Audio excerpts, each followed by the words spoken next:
I stand, I knock. I stand at the door and knock. If anyone hears my voice and open the door, I will come in. I will sup with him and he with me. We will share a meal together. Many times we use this very popular Bible verse as a gospel challenge, We will tell, after preaching the gospel, we tell the people, God is knocking at your door. But really, the first context of this verse is not to non-Christians. The first context of this verse is to the child of God. That is the first context.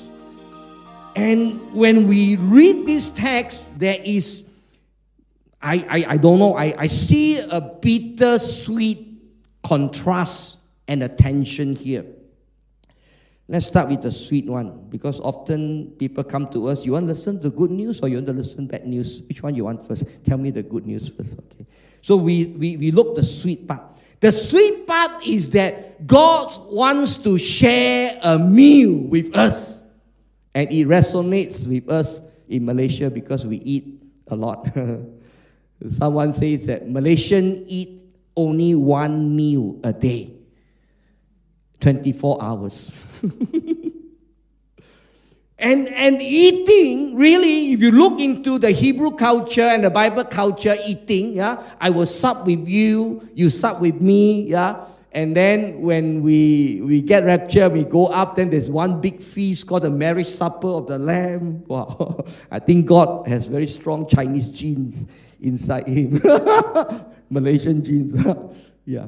So, and this eating, I think, is the epitome of relationship.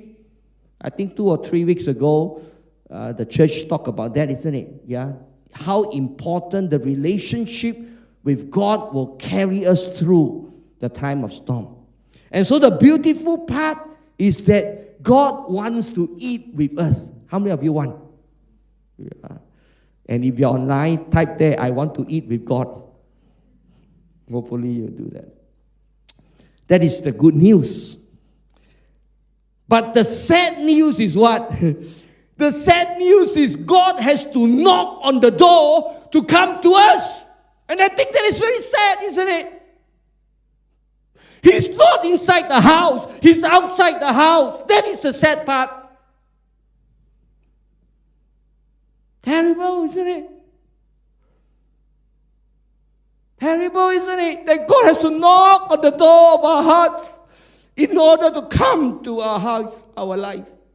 It's a terrible thing.